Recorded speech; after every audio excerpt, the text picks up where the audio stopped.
You know that feeling, don't you? You're maybe settling in, getting a bit tired, and then bam, this massive, deep, really satisfying yawn just takes Oh, over. absolutely. Can't stop it sometimes. Exactly. And your jaw stretches way open, eyes squeeze shut, and then almost always there's like a little tear. Mm. Or sometimes a few, right? They just sort of escape down your cheek. It happens to pretty much everyone, I think. A really common thing. It is. But here's the thing that gets me, and probably you too. You immediately think, wait, am I sad? Am I about to, like, cry? That's the immediate reaction, isn't it? But nope. No. And that's what we're digging into today, the science behind why we actually tear up when we yawn. It's a great example, really, of how our bodies do these subtle things that we totally misinterpret. Yeah. It seems emotional, but it's pure physiology. Yeah. And surprisingly complex when you look closely. Totally. So that's our mission for this deep dive. Unraveling why yawning makes tears happen. It's natural, kind of fascinating, and we've gone through a bunch of research to figure it out. Ready to get into it. Let's do it. It's, a perfect window into these automatic body processes that just happen without us thinking. Even a simple yawn. Well, it's not so simple. Okay, so before we even get to the tears part, let's talk about the yawn itself. What is a yawn, fundamentally? I mean, the research basically says it's a big, deep, involuntary breath in. Right. Usually with that jaw stretch. Yeah, the stretch, and then a slow breath out. Seems straightforward. On the surface, yeah. But the why? Why do we actually yawn? That seems to be where scientists are still, like, hashing it out a bit. Oh, definitely. There's quite a bit of debate. A few main theories are floating around. For ages, the most common one was the oxygen intake theory. Ah, I remember that one. The idea that you yawn because you need more oxygen, right? Like if CO2 builds up or you're sleepy and breathing shallowly. Exactly. Your body needs a top-up of oxygen, so boom, a yawn, a big gulp of air to fix things. Makes intuitive sense. That's But right. sounds like that's not the whole picture. Not really, no. I mean, yes, you take in more air, obviously, but study after study kind of showed that messing with oxygen or CO2 levels doesn't reliably make people yawn, more or less. And just taking deep breaths doesn't stop a yawn if it's coming. Huh. Okay, so if it's not just about oxygen, what else is there? Well, the theory that's gained a lot more traction recently is the brain temperature regulation theory. Brain temperature. You mean yawning actually cools down your brain? That's the idea. It's pretty cool, actually. Pun intended, maybe. Huh. Okay, explain that. Like a little internal air conditioner? Sort of. Kind of. Think about when you tend to yawn when you're tired, maybe bored, right? Situations where your brain might be getting a little sluggish, or maybe its temperature is slightly rising. Okay, yeah. So a big yawn brings in a rush of cooler air from outside. It flows over all the surfaces in your nose and mouth. At the same time, stretching your jaw and face muscles increases blood flow around your head. The combination helps cool the blood going to the brain, gets rid of a bit of excess heat, helps you stay alert, maybe function a bit better. It's a clever little self-cooling system. Wow, okay. That actually makes a lot of sense. Especially the link to being tired. Yeah. And we can't talk about yawning without bringing up the contagious part. That's just weird, isn't it? It really is. The whole contagious yawning is a social reflex thing. You see someone yawn, you suddenly have to yawn. Yep, every time. Research strongly suggests it's not just random. It seems linked to empathy, maybe our social wiring, possibly connected to the mirror neuron system in our brain. Mirror neurons, those are the ones that fire when we see someone else do something, like we're mentally simulating it. Exactly. So seeing a yawn might trigger that system, making us sort of mirror the action. It could be a very primitive, unconscious form of social bonding or signaling shared states. It's like an empathy reflex. That's a leading thought, yeah.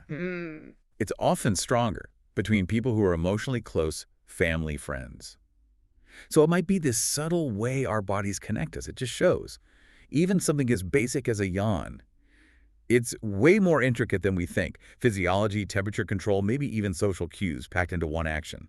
Mind blown a little bit. Okay, so we've got the yawn itself covered. It's complicated. Now let's connect it back to our main question. Yeah. The tears. How does that big stretch actually lead to watery eyes? What's the mechanism? Right, the connection. It really comes down to simple mechanics, specifically muscle compression. Muscle compression. Yeah. When you really let loose with a big yawn, a lot of muscles in your face tighten up quite powerfully, especially the ones around your eyes. And there's one key muscle involved, isn't there? The orbicularis oculi. Did I say that right? You got it. Orbicularis oculi, that's the circular muscle that lets you blink, squint, or squeeze your eyes shut really tight. Okay. When you yawn, that muscle contracts hard, and it presses directly on your lacrimal glands. Lacrimal glands. Those are the tear factories, right? Tucked up in the corner of the eye socket. Precisely. Upper outer part.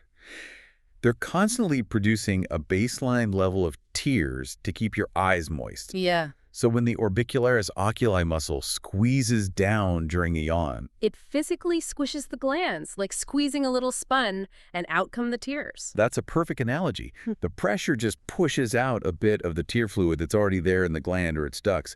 It's purely mechanical pressure causing the release. Okay, that makes sense. And it's not just that one muscle. Think about the whole yawn action. You often squeeze your eyes shut pretty tight, right? And your eyelids might even lift a bit as part of that big facial stretch. Yeah, definitely. A full yawn involves the whole face scrunching up sometimes. Exactly. So that extra squeezing adds even more pressure on the tear glands. Plus, opening your mouth really wide stretches all the facial muscles from your jaw, up your cheeks, near your temples. Ah, so the whole face stretching contributes. It all adds to the overall compression effect around the eyes and those glands. It's like a coordinated squeeze from multiple directions, all thanks to that big yawn reflex. So it's not mysterious at all, just basic physics and anatomy working together. Okay, but here's the next question then. Are these tears just sort of an accident, a side effect of all that squeezing? Or is there actually a point to them? Do they do anything useful? That is a really good question. And the research suggests pretty clearly, actually, that yes, they do serve a purpose. They're not just an accidental byproduct at all. Okay. So they're useful tears. Definitely useful. You could think of it as some sources put it, like your body giving your eyes a quick little rinse and refresh session. A rinse and refresh for the eyeballs. I like that. So what's it rinsing and refreshing? What are the benefits? Well, primarily moisture. Our eyes can get dry pretty easily, staring at screens, dry air, wind, just daily life. True. My eyes feel dry all the time. So that little burst of tears during a yawn helps combat that dryness. It adds essential moisture right when maybe you're feeling tired or your blink rate has slowed down. Ah, so it keeps things lubricated, which is obviously important for comfort and clear vision. Absolutely crucial. Prevents that gritty feeling, irritation, redness. It's a protective thing. Hmm. But it's not just about moisture. Oh, what else? Cleansing. Those tears also help wash away tiny little things that might have gotten into your eyes. Think dust particles, maybe a stray eyelash, pollen, other little irritants from the environment. So the yawn squeeze pushes out tears, and the tears flush out the gunk. Pretty much. The tears help lift and carry away debris. So yeah, it's like a mini eye wash happening automatically, keeping things clear and healthy. Wow. Okay, so it's moisture and cleaning. That little tear when you yawn is actually your body doing some helpful eye maintenance, a bit of built-in self-care. Exactly. It's quite an elegant little system when you think about it. Our bodies are constantly doing these little upkeep tasks without us even noticing most of the time. Okay, but here's something I've wondered about. Some people say they never cry when they yawn. Like, ever. Is that real? Or are they just not noticing? No, that's definitely real. The research confirms that not everyone tears up noticeably when they yawn, and it's completely normal. Right, so it's not weird if you don't get teary. Why the difference then? Why do some people leak and others don't? It mostly comes down to individual differences in anatomy and physiology. Simple variations between people. Like what? Well, for instance, some people might just have slightly smaller tear ducts, or ducts that drain more efficiently, so even if tears are squeezed out, they drain away internally before you'd see them welling up. Ah, plumbing differences. Basically, yeah. Yeah. Or some individuals might naturally produce fewer basal tears, the everyday lubricating tears, just based on genetics or age or other factors, so there's less fluid to be squeezed out visibly.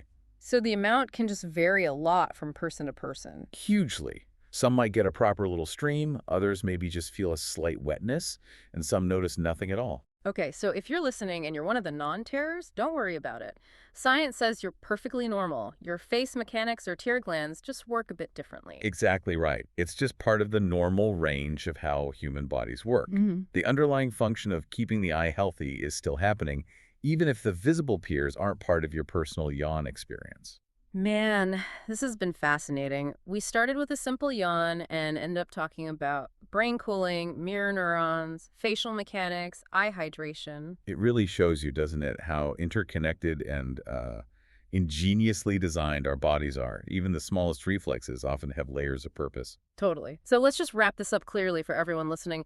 The key takeaway: tearing up when you yawn, not sadness, not crying. It's just a normal physiological thing. 100%. It happens because those muscles around your eyes, especially that orbicularis oculi, give your tear glands a good squeeze during the yawn. Right. And that squeeze releases tears, which aren't just random moisture. They're actually helpful. They give your eyes that mini rinse and refresh. Keeping them moist, protected, clean.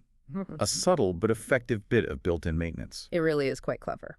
Which kind of leads to a final thought to leave you with. We just peeled back the layers on yawning and tears, something super common, and found all this cool science.